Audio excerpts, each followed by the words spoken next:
Napakasimple lang magtrabaho. So yan, napakalaki, napakabigat.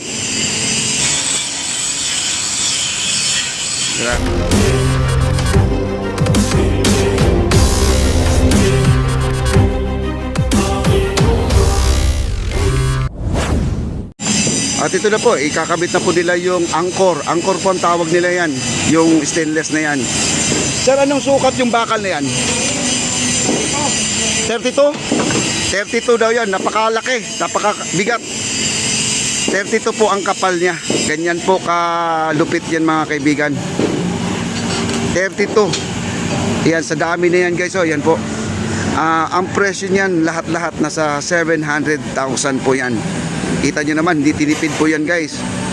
Yun ang sinasabi po ng ating kahit hindi man dadaan ang ating presidente dito, kailangan matibay po yung project. Kasi pag sinabing Marcos project ay matibay po. Talagang meron pong pangmatagalan ba, ganon. Kita nyo naman. Okay, ayun kinakabit na po nila kuya. Ganyan pala ang pagkakabit guys. Nilalagay na po nila. Ay, kung matapos ito mamayang gabi, buhos ito mga kaibigan. Pero siguro puyatan naman po tayo. Malamang magpupuyat naman si Papa Day, no? Maabot tayo ng alas 5 ng umaga. Kaya po kinakabit na po nila yung angkor. Yung sa kabila na ikabit na po nila guys, no? Yun po itong angkor na yan, itong pinupokpok ni Kuya. Yan, pinupokpok ni Kuya na yan. Ito po yung ikakabit guys, itong dambuhalang bakal na I-beam.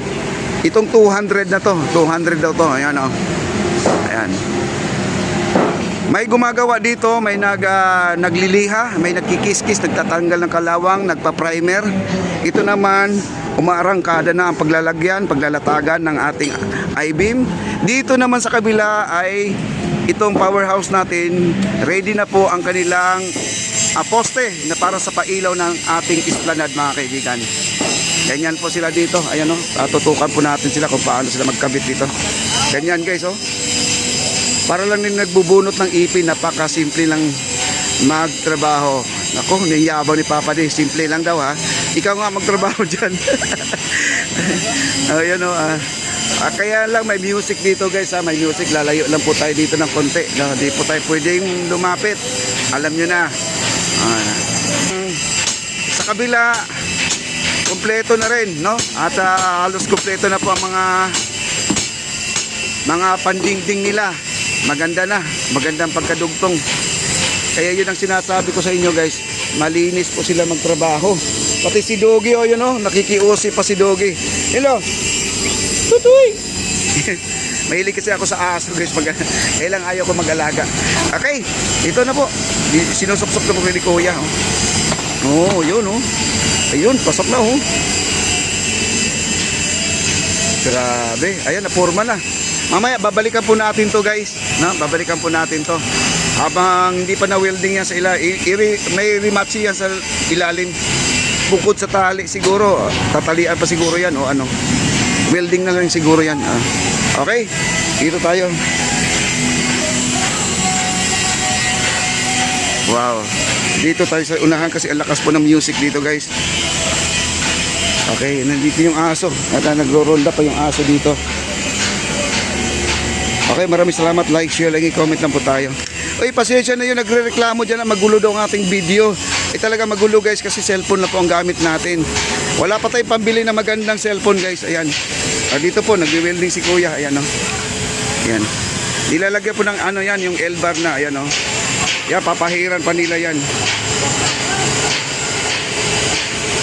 Ito, papahiran pa nila yan ng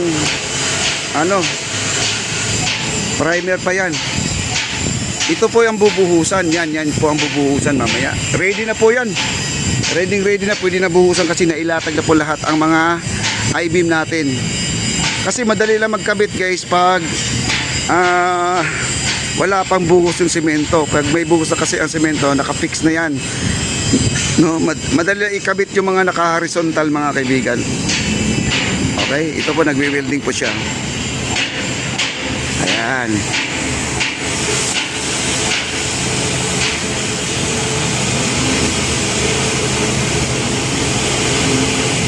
Ayan, dito sa kabila, hindi natin makita yung welding nila guys, no? Hindi natin makikita.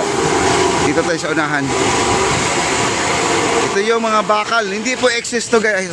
Itong mga bakal na to, hindi po ano to, excess. Magagamit po yan. O yan, magagamit po yung mga bakal na yan ha.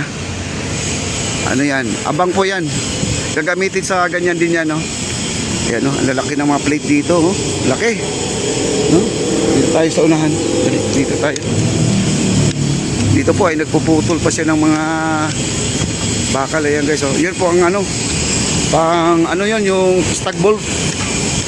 Gagawin lang stag bolt yan para doon sa flooring yan, sa flooring ng pahara. Doon po sa pahara po ilalagay yan.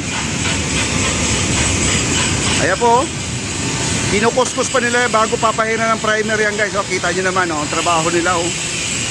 Kung sa iba na lang, pahiran na lang po diretso yan. Hindi naman makikita yung kalawang di ba?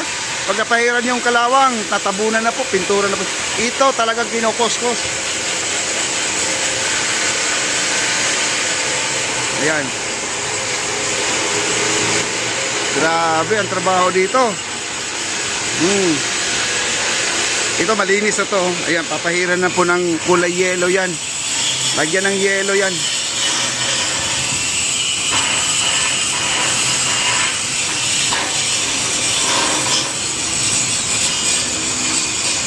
Wow.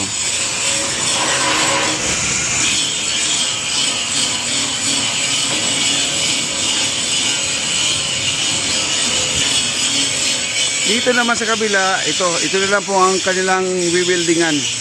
Siguro guys, mga buhos nito gabi na to. Siguro mga alas 10, alas 11 ang buhos nito guys. Ito kasi pansin ko kasi wiwildingin pa nila tong mga gilid dito. Ito lapit tayo guys ha. Lapit tayo.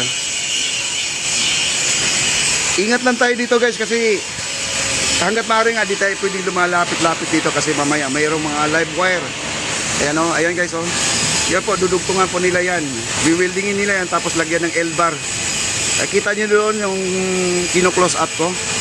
Ito may primer na yan guys. Ayan o, medyo marumi lang kasi naanuhan ng mga ulanan, natalsikan ng mga putik-putik yan.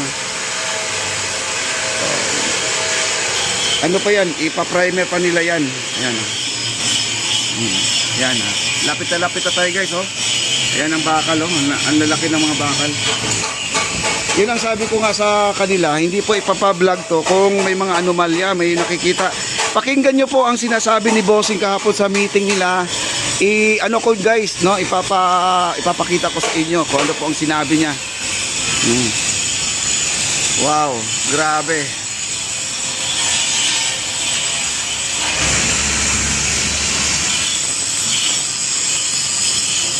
Alam niyo guys, mabigat yung yung grinder na yan. Mabigat yan, mabigat. Pero sa kanila sisiw lang oh.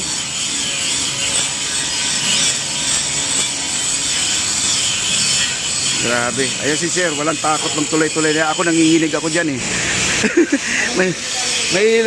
Mahina ang mga balancer ni Papa.